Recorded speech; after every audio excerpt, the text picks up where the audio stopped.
PR system তথা আনুপাতিক হারের যে প্রস্তাবনা, দুটোর মধ্যে একটি কম্বিনেশনের প্রস্তাবনা আমরা দিয়েছিলাম যে আংশিক পিআর সিস্টেম বাস্তবায়ন করার মাধ্যমে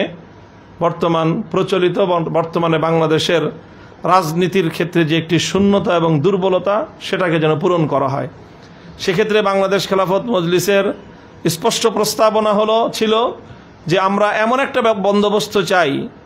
যেখানে এক বা দুটি দলের হাতেই বাংলাদেশের রাজনীতি যেন কুক্ষিগত না হয়ে যায়, তাদের হাতে বন্দী না হয়ে যায়, বরং সকল রাজনৈতিক দল এবং সংখ্যাগরিষ্ঠ মানুষের মতামতের যেন প্রতিফলন ঘটে। প্রচলিত বর্তমান বাংলাদেশের রাজনৈতিক বন্দোবস্তে অধিকাংশ জনগণের মতামত প্রতিফলনের ব্যবস্থা নাই, বরং এমনকি সংখ্যাগরিষ্ঠ ভোটদাতা, ভোট প্রদানকারী, ভোটাধিকার প্রয়োগকারী অধিকাংশ ভোটারদেরও বর্তমান বিরাজিত ব্যবস্থায় মতামতের প্রতিফলন ঘটে না। দেখা যায় যে যারা সরকার গঠন করে তারা সর্বোচ্চ 30 থেকে 35% ভোটারের প্রতিনিধিত্ব করছে, আর এর বিরুদ্ধে সরকারের বিপরীতে থাকে 65 থেকে 70%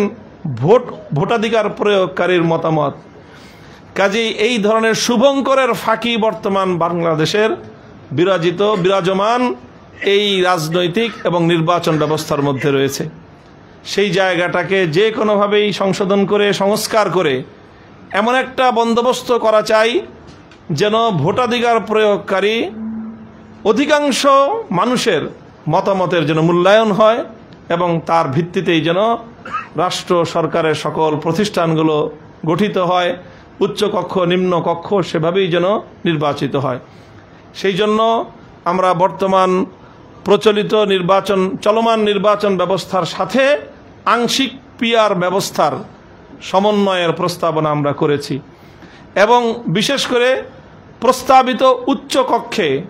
শতভাগ আমরা পিআর তথা সংখ্যানুপাতিক হারের যেই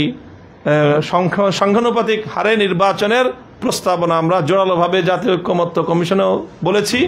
এবং আজকের সংবাদ সম্মেলনের মাধ্যমে আজকেও আমরা তার পুনরাবৃত্তি করছি। কাজে সেই বিষয়গুলো যদি নির্ধারিত হয় তাহলে তার ভিত্তিতেই বাংলাদেশ খেলাফত মজলিস আগামী দিনে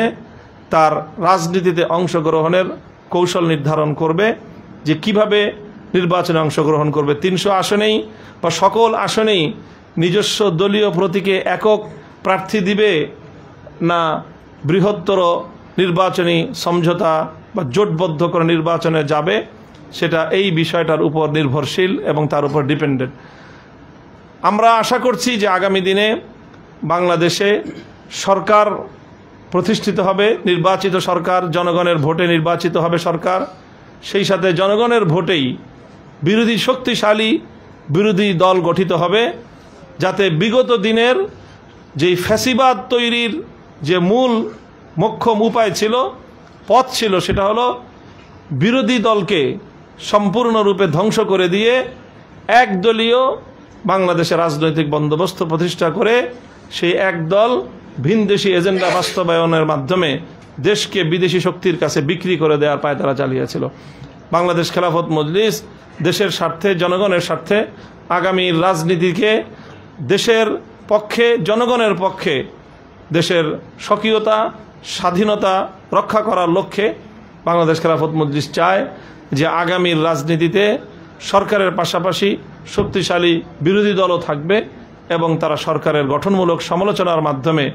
দেশকে সামনের দিকে অগ্রসর করার চেষ্টা চালাবে ইনশাআল্লাহ। তো আমরা আশা করি যে সেভাবেই বাংলাদেশ খেলাফত মজলিস ইনশাআল্লাহ অচিরেই তার নির্বাচনী পূর্ণাঙ্গ কৌশল প্রণয়ন করে, পূর্ণাঙ্গ কৌশল নির্ধারণ করে চূড়ান্ত সিদ্ধান্ত গ্রহণ করবে এবং নির্বাচনী সিদ্ধান্ত চূড়ান্তভাবে গৃহীত হওয়ার পরেই আপনাদের মাধ্যমে ইনশাআল্লাহ আমরা জাতিকে সে ব্যাপারে আমাদের সিদ্ধান্ত অবহিত করব ইনশাআল্লাহ।